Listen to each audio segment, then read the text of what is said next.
All right, Dieter and Hutch from Parts Unknown, talking about Brock Purdy, talking about the San Francisco 49ers. Hopefully the joy of Christmas is not interrupted by our talk about this defense, Jake. Dieter's going to come back in about a week and just be sunburnt to a crisp, but be just so content. I am directly in the sun right now. Could not be more in the sun in South That's good. Florida. I love it for you. I love it for you. Okay, let's just go through. There were 156 goddamn plays in this game. You and I watched all of them. Holy shit. It's a lot of plays. It's a lot of plays. A lot of offense. A lot of hurry up. And I understand why they were doing it, but I don't appreciate it. That's where I'm at. I'll start with maybe my hottest take that I almost came out of this game slightly optimistic for the defense. Is that an insane thing to say? It's not insane. I think that I might be there. Now, let's be very clear about what slightly optimistic means. I think immediately watching this game, your general takeaway is, wow, that is the worst defense I've ever seen. Right. And then you watch it and you're like, it's bad, but there's some redeeming qualities to it. Yeah. You know? Yeah. You know, in the right lighting, it's a 3. Yeah. No, I think you're right. I think when you come back to it, one, not Bob's best game. Not even close. It was not. Can we lean into that just for a quick second? Sure. Let's do it. Bob got outsmarted left, right, and center. That was he got cooked. He got absolutely cooked in this game. That was an embarrassing Bob performance. The amount of times that the 49ers were like, again, they don't run a lot of man, but there were multiple times this game where they ran man against like mesh concepts, particularly early, and just got rocked. Where it's like Diamador Lenoir's playing 10 yards off and has to like follow a drag route, which is just physically impossible to do. Not Bob's best. They were clearly, I think as D. Winters explained, expecting a run-heavy, slow, bring it, you're muted. And there he goes. All right, I'll carry us for a second, folks. Yeah, they were clearly, I don't know what to do about these windows. All right, you're going to have to stick with me. They were clearly expecting a run-heavy sort of approach from the Colts, and they didn't adjust. It took a long time. I will say the run defense did its job. It didn't feel like they were necessarily dominant, but everybody swarmed to the ball pretty well. Even for Jordan Elliott and Kalia Davis, there were some positive reps. We got Dieter back. Sorry, we're just going to do it with the shitty headphone mics. I'm sorry. That's okay. That's okay. You're back. You're alive. We're here. I didn't bring my giant goddamn rig, and I'm working with a USB mic, and the USB mic's like, what if I sucked? So that's what we're at. Okay. So now my audio levels are going to suck, but maybe you'll be able to hear me. So we do hear you. I hear you loud and clear. I think I hear this loud and clear. Yeah. All I was saying is that they were clearly expecting the run-heavy approach. I think the run defense was impressive. I think Jonathan Taylor looks a tad bit washed. Not really reading anything, sort of running into the back of an offensive line, which, to be fair, lost Tanner Bortolini. But I did think the run defense did a good job for the most part. Again, I don't think they were dominant up front, but like they swarmed to the ball pretty effectively. And I think Tatum Bethune, while getting, pretty much cooked in coverage, he's just so much more physical and so much more able to get around blocks and just be a physical presence in the run game at linebacker, whereas Curtis Robinson can just get tossed around. So, yeah, we definitely saw more than a few plays in this game where, everything is funneled to the middle linebacker, and Bethune not just getting off the block, but also making the tackle. There were a couple really tough tackles that he made in this game. And one of my big takeaways is that like and this is nothing new. Like we knew this, but it was highlighted by not having him. The combination of Winters, who is very good in covering the flats, and Bethune, who's very good at filling in the run game, is doable. It's doable for this team moving forward. And then we got to talk about the safeties. It's untenable what they're doing at safety. I do want to give credit. I thought Malik Mustafa had a fine game, right? Not perfect, but fine. Jair Brown had a couple really nice run fits. He remains very good at that. Jason Pinnock is a disaster. It's a disaster. He's really bad. And anytime they put him on the field, and this is what I'm talking about with Sal getting outsmarted. Anytime he was on the field, Philip Rivers is like, that guy. We're going at him.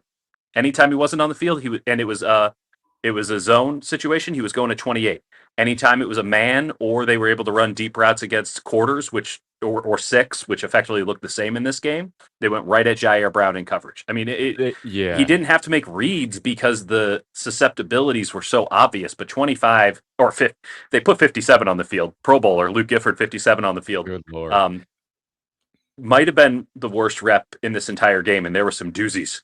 And their underneath coverage was particularly problematic, where there were multiple times where no one was covered. Like, they didn't have the numbers, and it wasn't even like they were blitzing. Right. It was, Yes. you would have enough guys in coverage, and what the Colts would do is they would just let 81, like Mo Alley Cox and Taylor, slip out of the backfield, and they'd say, all right, well, one of these guys is going to be open because the 49ers are having two guys covering the same zone, and they won't have someone cover underneath. And that was continually like 8 yards, 11 yards. And I think for the most part, the 49ers schematically will just accept that sort of like underneath dink and dunk plays, and eventually you're going to have to beat us another way. Right. I mean, yeah, they're not good enough to not give up something, right? Like they don't have a pass rush. They don't have a secondary that they can truly like. If this was the Packers' issue coming into the season, all right, this was before they got Micah Parsons. They're like, our secondary is pretty weak, but we can stop the run. But this is going to be an issue without the pass rush. Then they get the pass rush, and now suddenly that secondary looked incredible, and they were great in stopping the run. Now it wasn't consistent, and now since Parsons is out, Jeff Hafley's having to go deep into the bag. And I'm excited to actually watch that film later tonight of Bears and Packers, which would be the probably only get to 2 games. But from what I watched live, Hafley was on it. Like, Saleh was just not on it. And you could tell that in the second half he was trying stuff. They finally blitzed in the third quarter. It worked. They stopped doing it after that. And there were legitimately, he tried dropping Kalia Davis into coverage before he tried TJ West blitzing. into coverage, I think. That came afterwards, but yeah, he tried dropping Kalia Davis into coverage before he blitzed. There was also one where Bryce Huff had to like cover somebody one-on-one, and it didn't go well. Yes, he had Bryce Huff in coverage. I was like, Winters, you got to help him out there.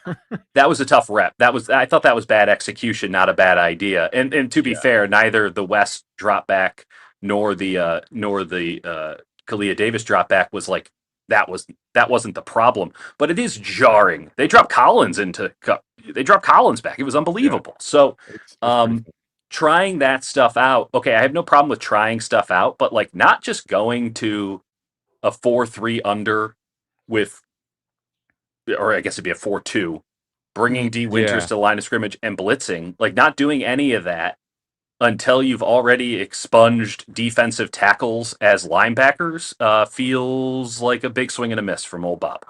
Yeah, my concern, I mean, there's many concerns with this defense. It's that they don't have like one thing that's clearly working for them and going into the playoffs of like, what is their identity? And you could argue that makes them hard to game plan for, baby. How you going to know? Right. It makes them more flexible, more adaptable, where depending on what the opponent is, they can scheme specifically for the opponent. But it feels like they don't have a recipe that's necessarily working for them in any consistent way. I will say there are 4 defensive ends who are all like interesting and capable and in different ways, gives them a little bit of juice there. Keon White got home in a really good way. Yes. Bryce Huff had at least one like dominant rep where it was a 3-man rush and Bryce Huff just won out clearly. And West and Collins having some good reps gives them something. I'm just not sure it's enough in the playoffs. But again, like you look at this game, and they actually only needed that CJ West sack. That was actually the only defensive play in this entire game that they actually needed, because they got that special teams turnover. Right. And so the offense was cooking, and they got one stop on defense because of that West sack. And as much as the D Winters play was nice, they probably win without that play. So yeah, they won by 21 points. They won by 3 tutties. Is that going to work against the Seahawks?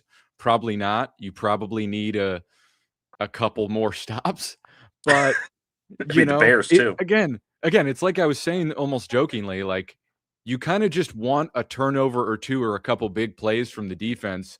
And if Yeah. that means selling out and just saying, "Hey, we might get gashed for 400 yards, but if we come up with a stop in the red zone or we get a pick at the right situation, it kind of doesn't matter." It's what we've been telling people for weeks. It hasn't manifested because it was the Browns and the Titans, and it wasn't a clear and present danger to actually capitalize. But this defense isn't good enough to keep teams off the board. It's just a Yeah. question on if they can be plucky and find My opportunities to steal possessions. Yeah. My takeaways from the defense, I'll just rip through them Yeah. real Okay. quick. One, just a pure hell yeah for CJ West and Alfred Collins. I Except no mean, alternatives. It's Davis will give you a good rep every now and again, and I didn't actually think he was terrible in this game. and having Elliott back clearly did help those two be less of a disaster. Again, they're disappointing overwhelmingly, but like Elliott had at least one really good rep. Davis Yeah, had one really good one, and together they're okay but on the whole. the balance is off. Yeah. You need Alfred Collins and CJ West to be that first. It's like hockey defense pairings. You can't be having the second power play guys out there for the first buck 30 of a power play and expect to score a lot of goals. No, they can come in and they can give you the last 30, 40 seconds, depending on how things are going. You have to have a second power play unit. But the idea that those guys are the ones getting the majority of the reps, again, noting what Philip Rivers was doing in just dissecting the Niners defense with incredible precision, even though he didn't have the physical abilities to execute Right. on everything he wanted to, and the outsmarting of it all. Like in the run game, when it was Davis and Collins, you knew what was coming. It was duos. Yeah. It was gap blocks on the inside, and it didn't manifest anything because Taylor's washed and the offensive line's not that good. Their left guard kind of sucks, but like or right guard, sorry, their left guard's very very good, but it is these are the things you say, like, oh, they don't have anything they're good at, and so, or they don't have anything they can lean on, so it's it's difficult to game plan. They also, you can kind of game plan anything you want against them because they can't really Right. stop anything in particular. I Like think what's they're going not to taking be away anything. what's interesting is like the Colts sort of set up a good game plan for the Bears to be like, all right, well, this is how we can dissect this Yeah. defense. I think what'll be interesting is like Caleb's bad at just taking like the in rhythm, this is open dink and dunk. Let's play quarterback like how we should play quarterback and actually like dissect what's available. But there's also going to be a ton of shot plays available and he's going to rip that thing. And I think it's going to be really interesting how they challenge those safeties. And I think it'll probably be a good thing for the 49ers to experience that before they play the Seahawks again. Mhm. I think Upton Mhm. Stout, I mentioned it. Listen, he had a couple plays where he got whooped by Josh Downs, but he had Yes, he did. two where he locked him down, and I thought his ability to fill and slip Mhm. tackles in the run game was really impressive. I I'll am take it a step increased. further. Yeah, That was the best game of his career. I agree. I agree. That's what I texted you. I think I'm buying more and more Upton Stout stock regardless of the bad plays. Those reps on the drag routes with Downs were really really good, and he kind of jumped over the back and made the play on both of those. He had a couple of really nice plays in the run, and to the point where I don't know what kind of information Saleh gets as the game's going on from up top. I'd imagine that someone's noticing this. Maybe he's noticing it on the field, but we didn't see Gifford again. Like when he's making run plays like Nor that, should there's we. no, nor should we. But like when he's making run plays like that, there's zero reason whatsoever to have 57 or any other strong side linebacker on the field. It feels like he's going lower, like, as much as that's like a pee-wee Ooh, football type of thing, it I like feels that. like his tackling form, someone was like, "Listen, man, you are tiny, and you're gonna have to get low and use your speed to get people because you can if you go above someone's waist, it's just not gonna work." Right, Um, right. and so I have no idea if they specifically told him that, but it feels better. The other thing Green, they clearly need Green back, although I will say Luter wasn't as bad as I expected him to be on tape. He wasn't good. He was They he stopped was bad. challenging him for some reason. Yeah. It just wasn't as terrible as I expected, but he does just like as soon as the ball's in the air, start sort of flailing and spamming and sort of do the Akello Witherspoon, oh God, where's the ball type thing. Yeah. Um, Oh, he's so just they Okello Witherspoon. That's all he is. but large, yeah, but Yeah. I mean Witherspoon's wasn't that small, but like He was yeah, 6'2", 6'3". I mean, the whole point of Okello it's just it's a cornerback from a bygone era. You can't play that way anymore. do you, Cover do you remember him three stack. driving like a bright green? It was like a lime green Jeep that he had parked in the lot. I Okello remember that. Witherspoon. Yeah. The things you remember about people. Can I throw another one at you here on the Yeah, defensive side? I agree with you. I think Keon White and Yetur Gross-Matos are going to get some slack from the people who like to pretend they deep dive. They didn't watch the film. Those guys were really good in this game. And if I do want to give one little bit of credit to Saleh, they started using more stunts in the second half. agreed. And Huff is great coming off the back end of the stunts. Yetur Gross-Matos is great with stunts. They rushed Keon White at a 4-eye and a 4 a lot in this game, particularly when West was in. He's a Um, problem over guards. He can get home. he's a very good player. He is, to be fair, not nearly as good as Michael Williams was this season. Right. But he can do a lot of the same things. He is of the same ilk. And again, people keep saying, "Oh, they should have gotten a pass rusher. They should have gotten a pass rusher." Okay. Show me this. Jalen Phillips wasn't coming. Like, he wasn't coming. He was going to go play for Vic. And they got a defensive end that replaced the defensive end they lost at a pretty Right. damn high level, at a nice conversion rate.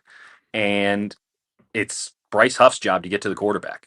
And it's these defensive tackles' jobs to give the push inside so that they're at least collapsing pockets. They're not going to get sacks. They're just not.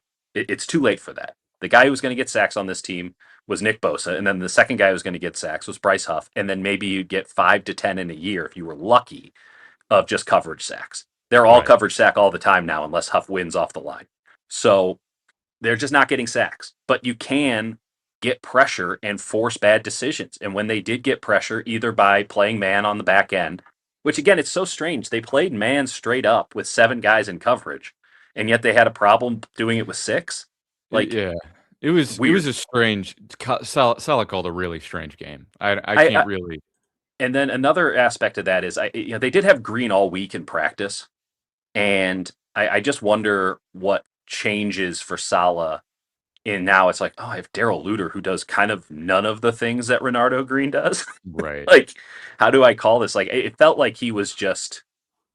It just feels like you showed up to the test and you studied the wrong material. You're just like, ooh, do you have anything on 18th century British poets? Because this calculus is quite difficult. Like, I Sounds was about right. under the impression Robert Saleh probably had the same feeling I had when I had my freshman year of college, when I skipped all of the lab courses. So they did like 2 during the week, and then there was a lab course on a Friday. I thought the lab course was optional. Turns out that was effectively where you did all the classwork. Oh, And that's what happened to me taking a desktop publishing class where I was like, "How are people finishing this?" And it's like because I didn't have like Adobe, I didn't have any of the programs because it was like all these kids were in this school, and I was like taking it as like sort of an elective. And I right, was like, "How are kids finishing this?" And the teacher won't stop talking. You get like 30 minutes at the end of class, it's so I got a unbelievable. C because I didn't realize until it was far No, too late. I remember showing up and they're like, "Okay, we're gonna have the quiz here. Here's your papers back." And I'm like, "Ooh, we're gonna have to go to the registrar's office and drop this class because I've already failed it." So uh, I once that dropped was Bob on Monday. A Spanish class that was over the month of January, Just because singularly, just just January, a and Gennaro. so it was a quiz every day and a test like every week, and I went, no, I'm not going to be doing that, and That's my yeah, parents didn't find out until much later. Maybe they yeah, don't yeah. know. Who knows? Well, congrats. I took Your the son's a class just failure. yeah. Anyway, Hanging out with other failures. Okay, on the defensive side, like that's what it is. The safety thing, I cannot stress enough. They're playing 2 Hufangas and then sometimes a third Hufanga, and they're of diminishing Hufanga returns. And yeah, at some point, you need a free safety. Sorry. Sorry, I It's know that it's gauche to think that everyone can't play every position all the time, but these guys can't play free. I mean, no. yeah, you're going to have to commit one of them to being the free safety on the team. You have to. And if it's I Malik really do Mustafa, you know the think limitations. I really do think their best mode of success is the big nickel thing with Jair's big nickel. And if Yes. it's just it's exasperating to watch because like the right team's gonna make them pay for it, and it just hasn't happened. It They've might be played Sunday. team. It probably will be. I mean Yeah. that's a team that's going to challenge them deep more than any other. And if they don't, I mean that's just probably just going to be a failure on Caleb's part. And I Yes. can't imagine any other way because Ben Johnson's going to see it pretty clearly. Yes. Does his quarterback see it? To be determined. I'll tell you who does see it, Jake. That Brock Purdy fella. Wow. Yeah. My first takeaway rewatching the offense was genuinely like, can they do this year? Yes. Like I genuinely that had the good. thought of like this might be the best offense in the league, and if they have Pearsall and Kittle healthy Whew. going into the playoffs, I don't know what defense can fully stop them. There's There isn't one. defenses that could cause issues, and Seattle could be tricky week 18. I can't wait to see what that game looks like. Well, But yeah. they are dictating the terms of engagement on every single play. Brock has seen it clearly, and even the stuff that shouldn't work, like and maybe that's where they get bit, is Brock throws up a 50-50 ball to Kittle, and Kittle's not 100% in that, and that doesn't work out, and then they get set Right. back and can't run the Right. offense the way they want. But until that happens, like they are churning at a rate that I don't think I've seen from them in a long time. The thumbnail of this is calling Kyle Juszczyk the MVP. And there were a bunch of tremendous performances. I know Brock won NFC player, NFL, whatever, player of the week. He deserves all the accolades you can throw at his way right now. I'm not taking absolutely anything away from Brock. But Kyle Juszczyk, that was why you have Kyle Juszczyk on your team. And it was, and it's funny you mentioned the Seahawks game. Not that you wouldn't have. I mean, talking about the 49ers here, Right. it's 2 games away. Could be big. So, it is germane. But the Colts like to do a lot of 5 across the front, which we knew coming into the game and we saw in this game. And because they have such big Nellies on the middle, they did a lot of this where like Latu would stand up or they'd bring 53 over to stand. And like they would do a lot of that stuff. And the defining play or the defining set from this game was what I'm calling fake 12, which is Juice lined up opposite tight end as a tight end, and then coming and doing a pivot motion. So we've seen Kittle do this pivot motion where he comes into the backfield and then he goes out. So it's dash motion, but not from the backfield. It's from the tight end position, pivots into the backfield, then dash motions out. And the way that Kyle weaponized that in this game was truly awe-inspiring. Like, it was so fun to watch. Yeah. Okay, well, now here's Juice going to the B gap, C gap, coming out on a route. Oh, we're not actually going to bring him on the pivot, even though you think he's coming on the pivot. And Zaire Franklin is still spinning. The Colts defense still has no idea what's coming. The best run of the season, I thought they had 2, maybe even 3 of their best runs of the season in this game off of this. Agreed. 102 of 117 rush yards. Kyle Juszczyk was on the field for Christian McCaffrey. He went full low kneel in this one. And that, on top of the passing game excellence, really is a fascinating thing. And it's that fake 12 personnel with Juszczyk as the tight end that really creates some challenges for teams that are dropping guys back. You said that it feels like they're dictating the terms of engagement. It's something we talked about on the Monday night stream. Like, that's huge because the Niners' issues, if we were talking about chaos defenses, was that they were having to respond to the movement of the defense as the ball was being snapped. And now it's in reverse again, which it was before the chaos defenses came in vogue. And it wouldn't shock me at all if this pivot motion or this dash motion started to become a real trend around the league, because apparently you don't have to be even remotely close to legal in terms of your motion to stay for someone to throw. Like, no one's throwing a flag. No one's throwing a flag on that thing. they tried it with Jordan Watkins. They tried it with Kendrick Bourne. This is their 5-man front beater, which means that it's their Seattle beater, which means that it might be their 1 seed getter. And it's just kind of hilarious to me that so many of the very, very important players on this team, the 49ers had really very little interest in having on this team. Like Kyle Juszczyk was cut. He was out there. Right. No one signed him. And they're like, I guess we'll bring you back. I don't know. But they were ready to move on. They had their season changes, but this game is a totally different contest without a Kyle Juszczyk. You can't do this same stuff with Luke Farrell. You can't do this with a Jake Tonjes. You can't do this with even George Kittle. They try, and Kittle did have that touchdown that he dropped in the corner was effectively coming into the backfield and then swinging out. So it was kind of a pivot, but it was before the snap. But the Juszczyk as the lead blocker just created massive holes on the left side when they ran it that way.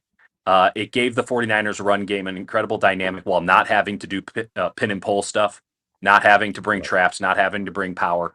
I am in awe of how Kyle was able to take 21 personnel, which is classic Kyle Shanahan, and tight splits and modernize it in a way that absolutely destroys every rule of a chaos level defense where you're playing man on corners and anybody in the middle can do anything they want. And the Colts don't do it at the highest level, but they do it. And they did it against Seattle and didn't give up a touchdown. It's the defense we liked going into this game, and they made them look completely fucking lost. I just think that is, I don't want to keep using the pinnacle because Kyle's had many games, but this is Kyle's offense at its highest level. He really, really, really should win Coach of the Year this year. I mean, I don't really understand how it could be anyone else at this point. Well, Mike Vrabel has such great culture, Jake. I mean, it's the culture. Is that who the competition is? He's also on the East Coast, so there's like that level 100%. of bias. It probably will go. I mean, listen, I'll say this though. You all these awards are narrative based, and it is all just East Coast voters. The argument for Shanahan winning Coach of the Year over Vrabel late is that the Niners are going to have 3 straight national televised games, and as we saw with like Fernando if they win out and they have 3 straight nationally televised games, so that everybody in the nation's watching them, it's going to be like Fernando Mendoza winning the Heisman. It's like, was he the best player this year? No. I mean, Diego Pavia was unquestionably the best player. Did he have a bunch of primetime games late in the season that people watched and they won and they just went, oh, it has to be him? Like moss to a flame, baby. I mean, really, it's clearly when you have this. I don't know how Coach of the Year is voted on. I presume it's an AP panel of voters, so I'd say probably like 50.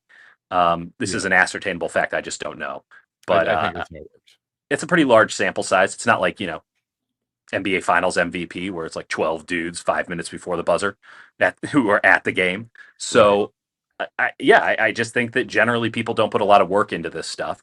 So it'll be whichever decision makes the most sense as late as possible, as opposed to taking the full body of work. And if the Patriots lose another game and Kyle wins out, I think that he could squeak in there, even going up against what is, the Kevin Stefanski Memorial Reward for we thought your team was going to be shitty, and in fact they are good. Here's your award. He's won it twice. And then the East Coast bias of it all. So I'm not as out on it, but I don't know if I'd place my money on it. I guess there's a chance, what's his face, Liam Cohen wins. That'd be a good vote, though.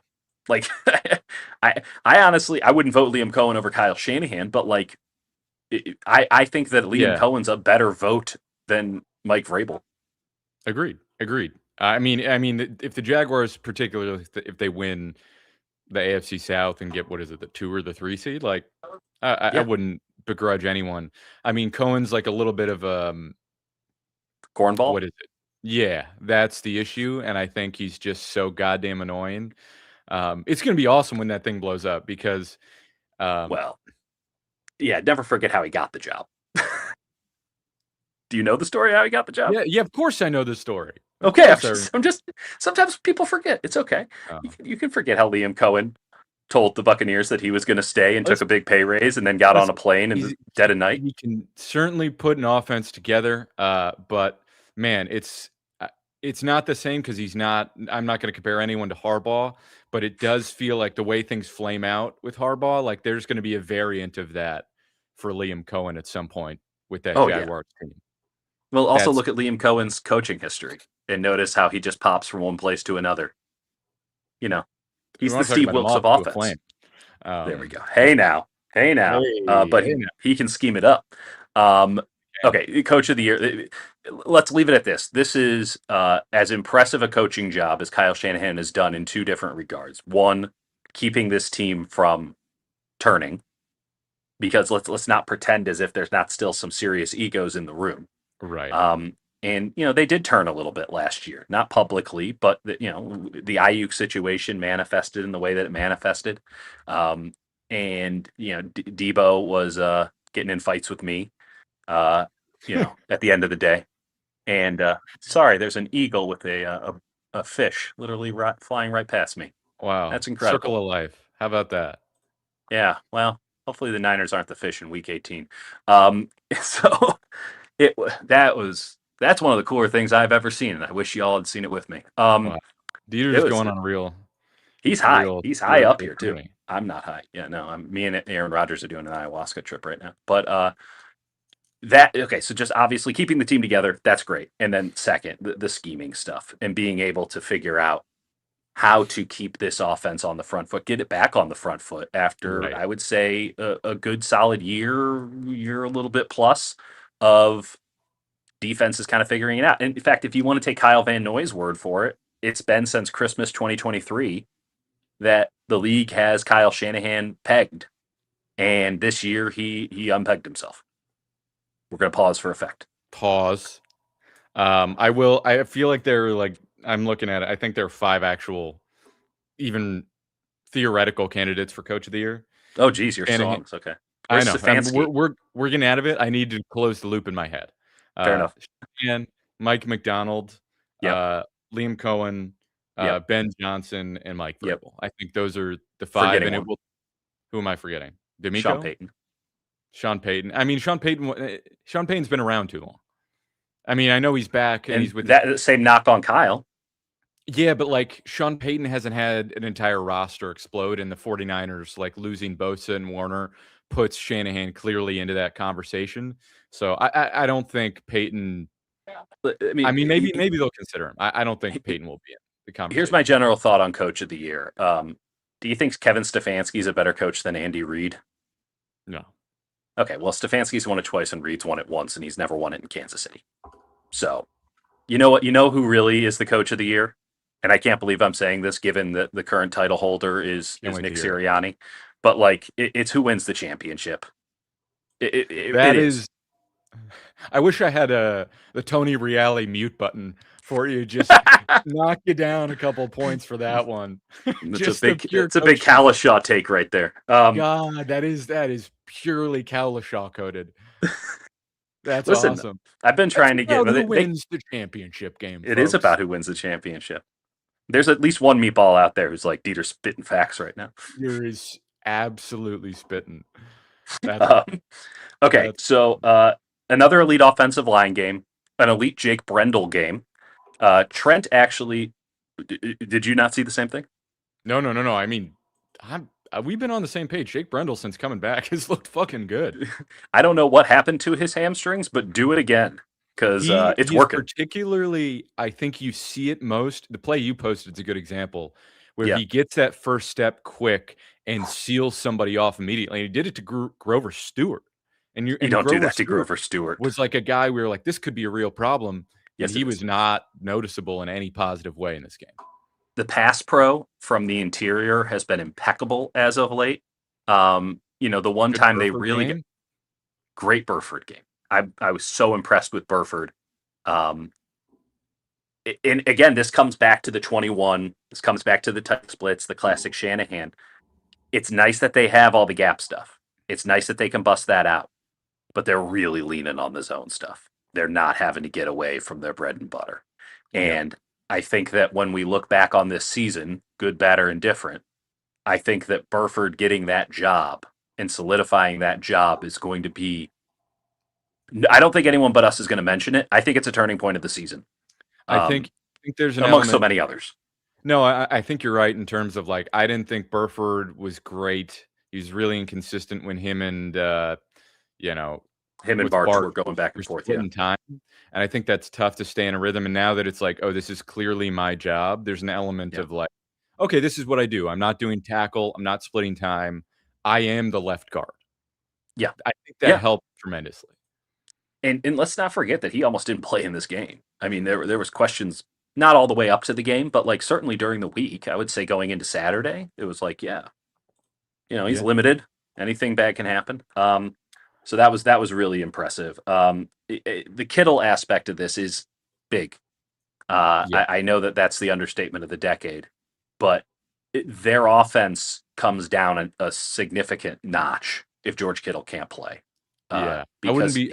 he's really good Yeah, in the run game too, I wouldn't be as shocked we if he know. missed this week. Um, That's an but issue. That's a real issue. That's like it's that's like a. There's not a lot of players that can move a line. George Kittle should move lines. It's tough because especially with the way this team is built, where there is no Bosa or Warner to sort of cancel out that effect. Yeah, It's interesting because you go, all right, well, we need these guys healthy for the playoffs, but we also can guarantee the 1 seed and get a full week off if we win out, and is forcing guys to play through that stuff and then getting a full bye worth that shot? Or do we sort of blow our wad and then these guys are limping into playoffs? It's a really tough calculation. Um, I mean, I think they will probably try and not galaxy brain it and just go, is he available to play? But right. when this stuff gets down to it, it's the same thing as like you ask guys early in the season. It's like, yeah, I could have played, but it's not late in the year, so it doesn't matter. So those Here those we are. calculations get a little bit more. Can he deal with the pain, and what's the re-aggravation calculation? Another thing that I want to bring up, because I just don't think we hammered it home strongly enough, and we were very, very complimentary on Monday night. But Juwan Jennings is so goddamn good. Um, Yeah. he sparks And something in my soul when I watch him play wide receiver. And they're not trying to do the thing where they were doing where he's, like, trying to take the top off a defense and all that. Like, there's occasionally times where he does that and it doesn't work. They're using him on, like, the sort of bread and butter stuff where he's getting into a corner's chest, pushing off a little bit.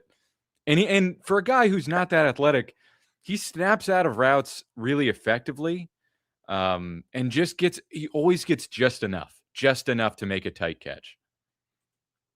If they can get Pearsall back, that can maybe mitigate a little bit of not having Kittle. Yeah. They cannot afford to not have Juwan Jennings at any point. Full stop. He's so vital. They can't afford to not have Juice at any point. There's just nobody that can replicate what it is those two guys do. And no one can get open man to man the same way that Ricky can, but like guys can get open, right? Right. There's ways around it. You can run the ball more. You can do stuff. No one can do what Kittle does. Though, you can amalgamate it a little bit without, the problem is it's a tell. You can put Tonjes on the field. He's got some great mitts, but and Farrell, by the way, the one play where the Niners got totally burned in pass pro was, of course, the Luke Farrell 3-yard gain, that he caught the strip sack fumble. He's the one who blew the block. Like, so I can't even Well, give him credit for making a heads up play. He was only heads up because the guy that he was with had run past him and he was looking into the backfield to if see you're how bad it was going to be. I mean, that's like a coaching point. Listen, if you're gonna blow it, make sure that you don't blow it twice. Like, get on the Follow ball. your shot when you miss your free throw or your Yeah. three. Follow your shot. What else on the offense, if anything? I don't think I have too much. I think I wanna hop into, some comments here and let you enjoy the Okay, sun. before we do that, I got to tell you, I think that Christian McCaffrey looks like he has more burst now than he's looked like he's had all season. He's spinning off, and he's, like, actually missing tackles. When they were doing the thing of, like, he is the lowest, uh, he's making Yeah. the least. What's the stat? And then you could hear the guy who's like the stat boy, who is like sort of pulling away from the fact that McCaffrey has the lowest. It's like yards over expectation, I The think. one who thought they were kicking the field goal. Yeah. Oh, the guy who It thought was they the were. yards over expectation. By the way, Christian Christian McCaffrey has over 100 missed tackles this season. That's more than 10 than anybody else in the league. Yeah. So He is making guys and it's miss. like he is like negative 300 yards below expectation or something. And you could literally hear them go, "Wait, he's what?" And the stat guy went, yeah, it's I don't know." And Yeah. that stat is tough. It so if I actually like that stat. It ties in perfectly I with the like it in fact of he theory, breaks a but lot of it's tackles. yeah, It, I don't know. it's not to say that so like the issue with Brian Robinson when the Niners got him, and I thought B Rob had a nice game and a really nice run in that little 11-yard gain to get him in the red zone. I think it was third quarter. Um, the issue with B Rob is he would only get what was blocked for him, but he also didn't break tackles. Right. So it's like, okay, that is bog standard. You can also not get what the offensive line gives you and not break tackles, in which case you don't play. You can break tackles, but the offensive line is giving you more than you want because Right. you're not making that cut too fast in the backfield. That's Christian McCaffrey. Here's the end result. How many yards are you getting? The guy gets yards, and they were able to get. I thought that game for sure was going to have a 20-mile-per-hour run in it. Just watching it, Yeah. it I mean, it didn't. did. Kind of It was shocked. D. Winters. D. Winters, what did he hit on that? He had 20.2 miles per hour. I think it was the fastest defensive player or linebacker in the NFL this year. That checks out because if there's one thing we've said a lot of things about D. Winters, good and bad, but if there's one thing we all know about D. Winters, that boy can fly. He can really fly. Let's do questions.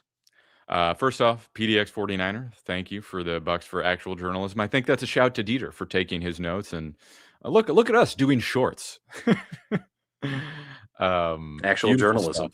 Beautiful stuff. Avoiding my family today so I could watch all 22 tape. I love that. Symmetry allowed. How much do we miss Renardo Green? Quite a bit. Quite a bit. I think hurt. it's something where it's like you can play Luter the last 2 games because it's like or whatever the defense is going to be, whatever, and it's going to be bad. But you need Green for the playoffs, and it's going to be interesting, like what we find out after the season about that neck thing. It's gonna be like, yeah, I've actually had like a dislocated. Yeah, I've had a dislocated neck. Yeah. It didn't exist. My neck went away for a while. It was just a head on some shoulders. It was very strange. He did practice all week. It's again so very strange. Yeah, but here we are. They did miss him, especially when they ran cover 6. You could just see the issues. Cam's dad, Deet. Damn, Deet is a super white boy today. Always been a super white boy. No, I mean, come on. Anyone who watches this show by now understands that I'm the whitest. So that's correct. I am what I am. I can't change it. Nor should you. But as a white male, as a victim of everything, I want to be sure that you all feel sorry for me. Sorry. How does IR work with the playoffs? All talk of Fred and Nick is crazy. Anyway, doesn't IR mean they're done no matter what? No, I think it stays open if you're in the playoffs. I don't think that like you're allowed to bring guys back. I don't think it shuts. I'm speaking purely from what I remember and not looking it up, but I remember those windows staying open because Quan Alexander came back, I believe, in the playoffs from like a pec injury, and he was so good. Remember that? Where he couldn't move and couldn't do anything? It was a legendary performance. My understanding is that playoff rosters are the same as just extra weeks of the regular season. You can still pluck anyone you want off a practice squad because futures contracts haven't been signed or anything. So anyone who's on a practice squad can still be added to your active roster. You can still sign street free agents for the playoffs. It's just another week. They don't put any, to my recollection, they don't put any clear restrictions on what it is you can't do because it's the playoffs. And I don't think you have to be salary cap compliant. Nevin, either. with a reminder, they get 2 extra IR return spots for the playoffs. Thank you, Nevin. That's good. Yeah. That's good knowledge. Who also says, half the Brendel thing is not having to babysit Pooney and Colby anymore, which I agree. There's an element to that too, but I also think he just looks a lot healthier. So does Pooney. I mean, that's the other thing. He looks healthier. Pooney somehow just magically healed his PCL mid-season. He's still struggling a little bit, but he's surviving. He's a voyeur. Yeah. I won't hear any Pooney slander. When was the last time that a team won a Super Bowl with a subpar defense and a stellar offense? I was looking into this, and I was trying to find a good example. The most recent one that's not really accurate would be like the Rams. Jay, can I tell you that I was getting a lot of Rams vibes off of that film yesterday? It's getting a lot of Rams vibes. They might have done it. But They might have they fulfilled also, the Rams they also mandate. had Aaron Donald, so it's like regardless of what the Yeah, defense is. yeah. But But that that's was where I was going. Is their like you look at entire the thing stats and was like that was the last team that had like a great offense and kind of a meh to bad defense. well, and then let's add on to that. Had they lost that Super Bowl, it would have absolutely have been the Bengals, who had like an awful offensive line, Right. a defense that had very good safeties, but generally wasn't all that good. And then it was just Burrow and Chase and Higgins. Right. And That then was you it. could the Chiefs sort of, but the Chiefs in the playoffs like had in 22. But their defense came around in the playoffs and it was like, Yeah. I don't know. I mean, I think I mentioned this to you. I mean, there is one connecting factor of the last, 5, 6 Super Bowl champions, and it's elite defensive tackles. So I'm going to need to see more CJ West and Alfred Collins moving Yeah, forward. yeah, and then before that, it's like it takes a while to find one. It's like the Giants in 11 or 12, and then the Saints in like 2010. Yeah, But totally different it's sport. really it's really like a defense. It's like you can have a bad to mediocre defense. They just have to have some key players who get it done in key moments because everything just gets so much tighter for the most part Yeah. in the Super I Bowl. would say that the Niners need to have somebody on the defensive side go on an overt heater from this point on. Like we have to be talking about like what a run Bryce Huff is on, or what a run CJ West is on, or what a run D Winters is on, like or Diamador Lenore. Like someone has to go on a legit like all pro caliber heater, Yeah, and they don't have that many options that you can say might do that, but they do have some still, and they have to individually maximize their play to the point where they're the story. And yeah. I can't foresee that happening, but I also can't tell you it won't. Yeah, I mean, they got some players. It's just like they're not. No one's at that threshold where you can really believe in them. Yeah. Rishi with a good point. Yeah, it should be stellar offense, subpar defense, and stellar special teams.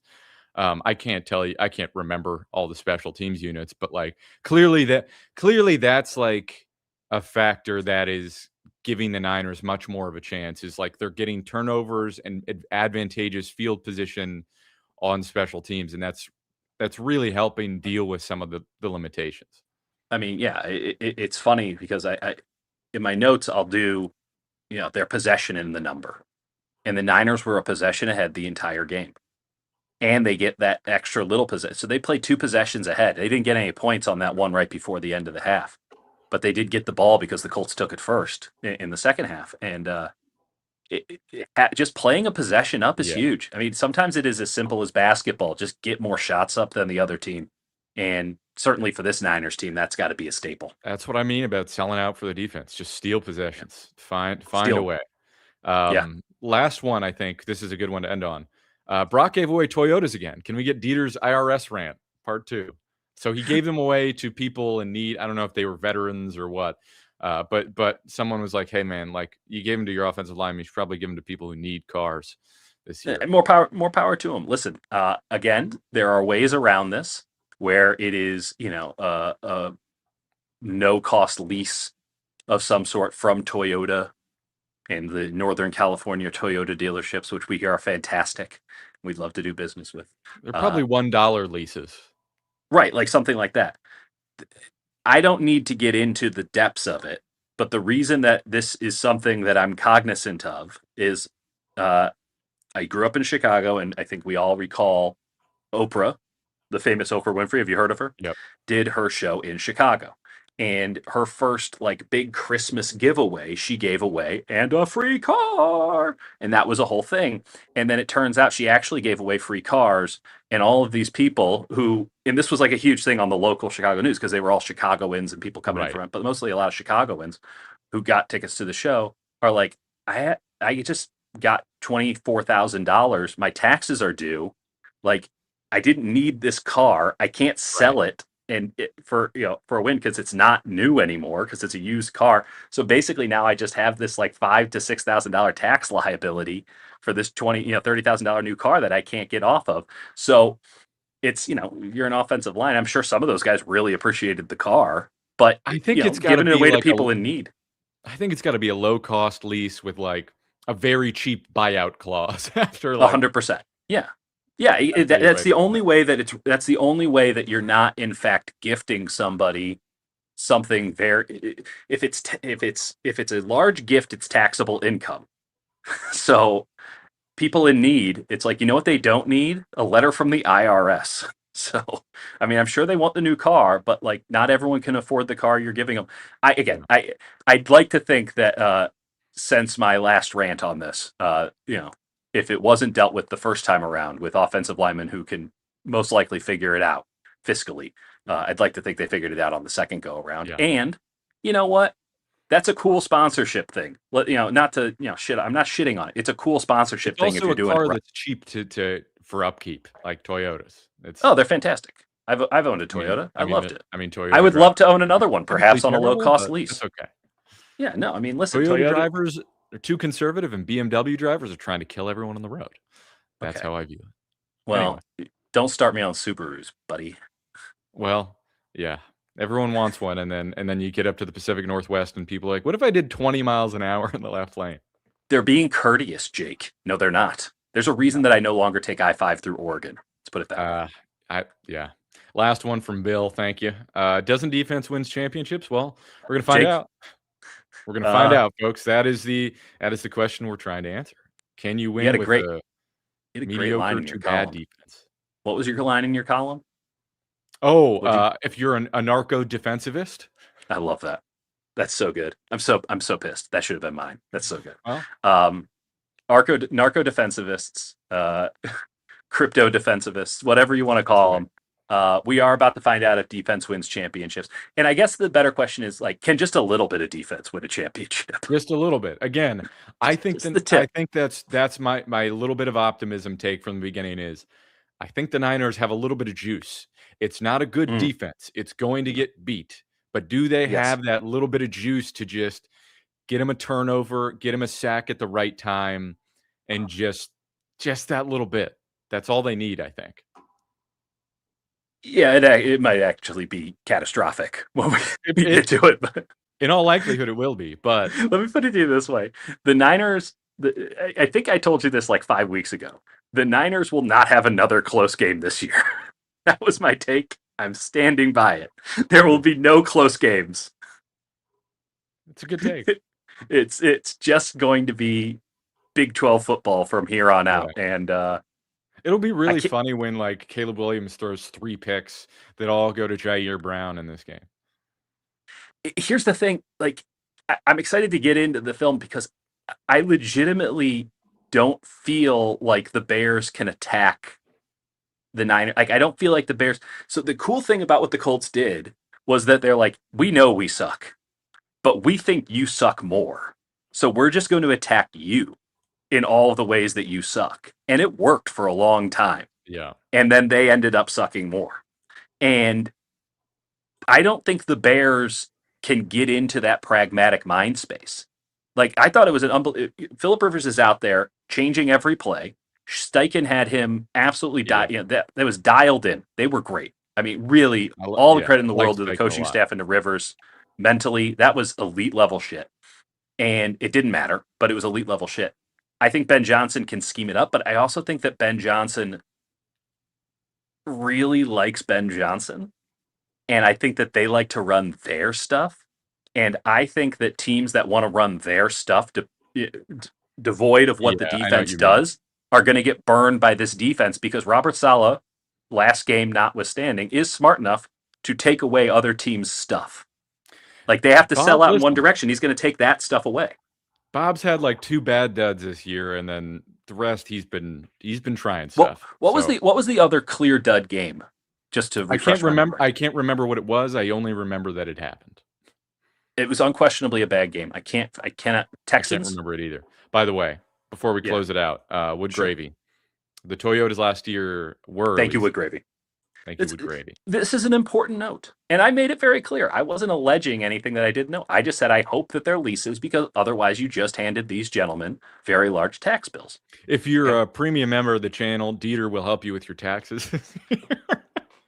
as someone who's gotten a letter from the IRS before, don't. I pay someone a lot of money to handle that and literally was on the phone with them today.